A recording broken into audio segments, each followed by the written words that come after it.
इस कथा को पढ़ने से ही पूर्ण माना जाता है बहनों का व्रत। राधे राधे, जय श्री कृष्णा। दोस्तों, आज हम इस वीडियो में भैया दूज लोक कथा और साथ ही हम लाए हैं यमराज और यमुना की प्रचलित पौराणिक कथा। तो चलिए दोस्तों, प्रभु का नाम लेकर पूरी श्रद्धा और भक्ति से सुनते पढ़ते हैं इन कथाओं को, ताकि हमें अपने व्रत का, इन कथाओं का संपूर्ण फल हमें प्राप्त हो। भाई दूज की कथा। सूर्य भगवान की स्त्री का नाम संज्ञा देवी था। इनकी दो संतानें, पुत्र यमराज और कन्या यमुना थी। संज्ञा रानी पति सूर्य की उदीप्त किरणों को न सह सकने के कारण उत्तरी ध्रुव प्रदेश में छाया बनकर रहने लगी। उसी छाया से ताप्ती नदी तथा शनिश्चर का जन्म हुआ। इसी छाया में अश्विनी कुमारों का भी जन्म बताया जाता है, जो देवताओं के वैद्य भेषज माने जाते हैं। इधर छाया का यम तथा यमुना से विमाता सा व्यवहार होने लगा। इससे खिन्न होकर यम ने अपनी एक नई नगरी यमपुरी बसाई। यमपुरी में पापियों को दंड देने का काम संपादित करते भाई को देखकर यमुना जी गोलोक चली आई। उन्होंने दूतों को भेजकर यमुना को बहुत खोजवाया, मगर मिल न सकी। फिर स्वयं ही गोलोक गए, जहाँ विश्राम घाट पर यमुना जी से भेंट हुई। भाई को देखते ही यमुना ने हर्ष विभोर हो स्वागत सत्कार के साथ भोजन करवाया। बहुत समय पहले की बात है, एक बुढ़िया माई थी। उसके 7 बेटे और एक बेटी थी। बेटी की शादी हो चुकी थी। जब भी उसके बेटे की शादी होती, फेरों के समय एक नाग आता और उसके बेटे को डस लेता था। बेटे की वही मृत्यु हो जाती और बहू विधवा। इस तरह उसके 6 बेटे मर गए। 7वें की शादी होनी बाकी थी। इस तरह अपने बेटों के मर जाने के दुख से बूढ़ी माई रो रो के अंधी हो गई थी। भाई दूज आने को हुई तो भाई ने कहा कि मैं बहन से तिलक कराने जाऊंगा। माँ ने कहा ठीक है। उधर जब बहन को पता चला कि उसका भाई आ रहा है, तो वो खुशी से पागल होकर पड़ोसन के गई और पूछने लगी कि जब बहुत प्यारा भाई घर आए तो क्या बनाना चाहिए। पड़ोसन उसकी खुशी को देखकर जलभुन गई और कह दिया कि दूध से रसोई लेप, घी में चावल पका। बहन ने ऐसा ही किया। उधर भाई जब बहन के घर जा रहा था तो उसे रास्ते में सांप मिला। सांप उसे डसने को हुआ। भाई बोला, तुम मुझे क्यों डस रहे हो? सांप बोला, मैं तुम्हारा काल हूँ और मुझे तुमको डसना है। भाई बोला, मेरी बहन मेरा इंतजार कर रही है। मैं जब तिलक करा के वापस लौटूंगा तब तुम मुझे डस लेना। सांप ने कहा, भला आज तक कोई अपनी मौत के लिए लौट के आया है जो तुम आओगे? भाई ने कहा, अगर तुझे यकीन नहीं है तो तू मेरे झोले में बैठ जा, जब मैं अपनी बहन के तिलक कर लूँ तब तू मुझे डस लेना। सांप ने ऐसा ही किया। भाई बहन के घर पहुँच गया। दोनों बड़े खुश हुए। भाई बोला, बहन जल्दी से खाना दे, बड़ी भूख लगी है। बहन क्या करे, न तो दूध की रसोई सूखे, न ही घी में चावल पके। भाई ने पूछा, बहन इतनी देर क्यों लग रही है? तू क्या पका रही है? तब बहन ने बताया कि ऐसे ऐसे किया है। भाई बोला, पगली, कहीं घी में भी चावल पके हैं या दूध से कोई रसोई लीपे है? गोबर से रसोई लीप, दूध में चावल पका। बहन ने ऐसा ही किया। खाना खा के भाई को बहुत जोर नींद आने लगी। इतने में बहन के बच्चे आ गए। बोले, मामा मामा हमारे लिए क्या लाए हो? भाई बोला, मैं तो कुछ नहीं लाया। बच्चों ने वह झोला ले लिया जिसमें सांप था। जैसे ही उसे खोला, उसमें से हीरे का हार निकला। बहन ने कहा, भैया तूने बताया नहीं कि तू मेरे लिए इतना सुंदर हार लाए हो। भाई बोला, बहना तुझे पसंद है तो तू ले ले, मुझे हार का क्या करना। अगले दिन भाई बोला, अब मुझे जाना है, मेरे लिए खाना रख दे। बहन ने उसके लिए लड्डू बना के एक डब्बे में रख के दे दिए। भाई कुछ दूर जाकर थककर एक पेड़ के नीचे सो गया। उधर बहन के जब बच्चों को जब भूख लगी तो माँ से कहा कि खाना दे दो। माँ ने कहा, खाना अभी बनने में देर है। तो बच्चे बोले कि मामा को जो रखा है वही दे दो। तो वह बोली कि लड्डू बनाने के लिए बाजरा पीसा था, वही बचा पड़ा है, चक्की में जाकर खा लो। बच्चों ने देखा कि चक्की में तो सांप की हड्डियां पड़ी है। यही बात माँ को आकर बताई तो वह बावड़ी सी होकर भाई के पीछे भागी। रास्ते भर लोगों से पूछती कि किसी ने मेरा गैल बाटोई देखा, किसी ने मेरा बावड़ा सा भाई देखा। तब एक ने बताया कि कोई लेटा तो है पेड़ के नीचे, देख ले वही तो नहीं। भागी भागी पेड़ के नीचे पहुंची, अपने भाई को नींद से उठाया। भैया भैया कहीं तूने मेरे लड्डू तो नहीं खाए? भाई बोला, ये ले तेरे लड्डू। नहीं खाए मैंने। ले दे के लड्डू ही तो दिए थे। उसके भी पीछे पीछे आ गई। बहन बोली, नहीं भाई तू झूठ बोल रहा है, जरूर तूने खाया है, अब तो मैं तेरे साथ चलूंगी। भाई बोला, तू ना मान रही है तो चल फिर। चलते चलते बहन को प्यास लगती है, वह भाई को कहती है कि मुझे पानी पीना है। भाई बोला, अब मैं यहाँ तेरे लिए पानी कहाँ से लाऊं? देख दूर कहीं चील उड़ रही है, चली जा वहाँ, शायद तुझे पानी मिल जाए। तब बहन वहाँ गई और पानी पीकर जब लौट रही थी तो रास्ते में देखती है कि एक जगह जमीन में 6 शिलाएं गड़ी हैं और एक बिना गड़े रखी हुई थी। उसने एक बुढ़िया से पूछा कि ये शिलाएं कैसी हैं? उस बुढ़िया ने बताया कि एक बुढ़िया है, उसके 7 बेटे थे। 6 बेटे तो शादी के मंडप में ही मर चुके हैं, तो उनके नाम की ये शिलाएं जमीन में गड़ी हैं। अभी 7वें की शादी होनी बाकी है। जब उसकी शादी होगी तो वह भी मंडप में ही मर जाएगा, तब ये 7वीं शिला भी जमीन में गड़ जाएगी। ये सुनकर बहन समझ गई ये शिलाएं किसी और की नहीं बल्कि उसके भाइयों के नाम की हैं। उसने उस बुढ़िया से अपने 7वें भाई को बचाने का उपाय पूछा। बुढ़िया ने उसे बतला दिया कि वह अपने 7वें भाई को कैसे बचा सकती है। सब जानकर वह वहां से अपने बॉल खुले करके पागलों की तरह अपने भाई को गालियां देती हुई चली।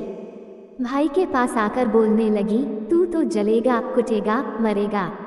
भाई उसके ऐसे व्यवहार को देखकर चौंक गया, पर उसे कुछ समझ नहीं आया। इसी तरह दोनों भाई बहन माँ के घर पहुँच गए। थोड़े समय के बाद भाई के लिए सगाई आने लगी। उसकी शादी तय हो गई। जब भाई को सहरा पहनाने लगे तो वह बोली, इसको क्यों सहरा बंधेगा? सहारा तो मैं पहनूंगी। ये तो जलेगा, मरेगा। सब लोगों ने परेशान होकर सहरा बहन को दे दिया। बहन ने देखा उसमें कलंगी की जगह सांप का बच्चा था। बहन ने उसे निकाल के फेंक दिया। अब जब भाई घोड़ी चढ़ने लगा तो बहन फिर बोली, ये घोड़ी पर क्यों चढ़ेगा? घोड़ी पर तो मैं बैठूंगी। ये तो जलेगा, मरेगा, इसकी लाश को चील कौवे खाएंगे। सब लोग बहुत परेशान। सब ने उसे घोड़ी पर भी चढ़ने दिया। अब जब बारात चलने को हुई तब बहन बोली, ये क्यों दरवाजे से निकलेगा? ये तो पीछे के रास्ते से जाएगा, दरवाजे से तो मैं निकलूंगी। जब वह दरवाजे के नीचे से जा रही थी तो दरवाजा अचानक गिरने लगा। बहन ने एक ईंट उठाकर अपनी चुनरी में रख ली, दरवाजा वही की वही रुक गया। सब लोगों को बड़ा अचंभा हुआ। रास्ते में एक जगह बारात रुकी तो भाई को पीपल के पेड़ के नीचे खड़ा कर दिया। बहन कहने लगी, ये क्यों छाव में खड़ा होगा? ये तो धूप में खड़ा होगा, छांव में तो मैं खड़ी होगी। जैसे ही वह पेड़ के नीचे खड़ी हुई, पेड़ गिरने लगा। बहन ने एक पत्ता तोड़कर अपनी चुनरी में रख लिया, पेड़ वही की वही रुक गया। अब तो सबको विश्वास हो गया कि ये बावली कोई जादू टोना सीख कर आई है, जो बार बार अपने भाई की रक्षा कर रही है। ऐसे करते करते फेरों का समय आ गया। जब दुल्हन आई तो उसने दुल्हन के कान में कहा, अब तक तो मैंने तेरे पति को बचा लिया, अब तू ही अपने पति को और साथ ही अपने मरे हुए जेठों को बचा सकती है। फेरों के समय एक नाग आया। वो जैसे ही दूल्हे को डसने को हुआ, दुल्हन ने उसे एक लोटे में भर के ऊपर से प्लेट से बंद कर दिया। थोड़ी देर बाद नागिन लहर लहर करती आई। दुल्हन से बोली, तू मेरा पति छोड़। दुल्हन बोली, पहले तू मेरा पति छोड़। नागिन ने कहा, ठीक है, मैंने तेरा पति छोड़ा। दुल्हन, ऐसे नहीं, पहले 3 बार बोल। नागिन ने 3 बार बोला, फिर बोली कि अब मेरे पति को छोड़। दुल्हन बोली, एक मेरे पति से क्या होगा? हंसने बोलने के लिए जेठ भी तो होना चाहिए, एक जेठ भी छोड़। नागिन ने जेठ के भी प्राण दे। फिर दुल्हन ने कहा, एक जेठ से लड़ाई हो गई तो एक और जेठ, वो विदेश चला गया तो तीसरा जेठ भी छोड़। इस तरह एक एक करके दुल्हन ने अपने 6 जेठ जीवित करा लिए। उधर रो रो के बुढ़िया का बुरा हाल था कि अब तो मेरा 7वां बेटा भी बाकी बेटों की तरह मर जाएगा। गांव वालों ने उसे बताया कि उसके 7 बेटा और बहुएं आ रही है। तो बुढ़िया बोली, अगर यह बात सच हो तो मेरी आंखों की रोशनी वापस आ जाए और मेरे सीने से दूध की धार बहने लगे। ऐसा ही हुआ। अपने सारे बहू बेटों को देखकर वह बहुत खुश हुई। बोली, ये सब तो मेरी बावली का किया है। कहाँ है मेरी बेटी? सब बहन को ढूंढने लगे। देखा तो वह भूसे की कोठरी में सो रही थी। जब उसे पता चला कि उसका भाई सही सलामत है तो वह अपने घर को चली। उसके पीछे पीछे सारी लक्ष्मी भी जाने लगी। बुढ़िया ने कहा, बेटी पीछे मुड़ के देख, तू सारी लक्ष्मी ले जाएगी तो तेरे भाई भाभी क्या खाएंगे? तब बहन ने पीछे मुड़ के देखा और कहा, जो माँ ने अपने हाथों से दिया वह मेरे साथ चल, बाद बाकी का भाई भाभी के पास रहे। इस तरह एक बहन ने अपने भाई की रक्षा की। चलिए दोस्तों, अब सुनते हैं भैया दूज, यमराज और यमुना की पौराणिक कथा। भैया दूज पर्व कार्तिक मास के शुक्ल पक्ष की द्वितीय तिथि को मनाया जाता है। इस दिन बहनें रोली एवं अक्षत से अपने भाई का तिलक कर उसके उज्जवल भविष्य के लिए आशीष देती हैं। भैया दूज की पौराणिक कथा इस प्रकार से है। भैया दूज पौराणिक कथा। भैया दूज के संबंध में पौराणिक कथा इस प्रकार से है। सूर्य की पत्नी संज्ञा से 2 संतानें थीं, पुत्र यमराज तथा पुत्री यमुना। संज्ञा सूर्य का तेज सहन न कर पाने के कारण अपनी छाया मूर्ति का निर्माण कर उन्हें ही अपने पुत्र पुत्री को सौंपकर वहां से चली गई। छाया को यम और यमुना से अत्यधिक लगाव तो नहीं था, किंतु यमुना अपने भाई यमराज से बड़ा स्नेह करती थी।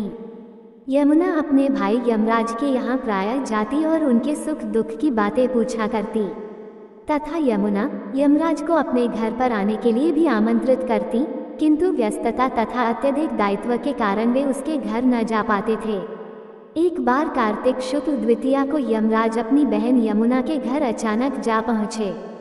बहन के घर जाते समय यमराज ने नरक में निवास करने वाले जीवों को मुक्त कर दिया।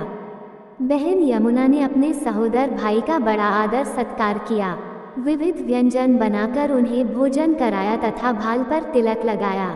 जब वे वहां से चलने लगे तब उन्होंने यमुना से कोई भी मनोवांछित वर मांगने का अनुरोध किया।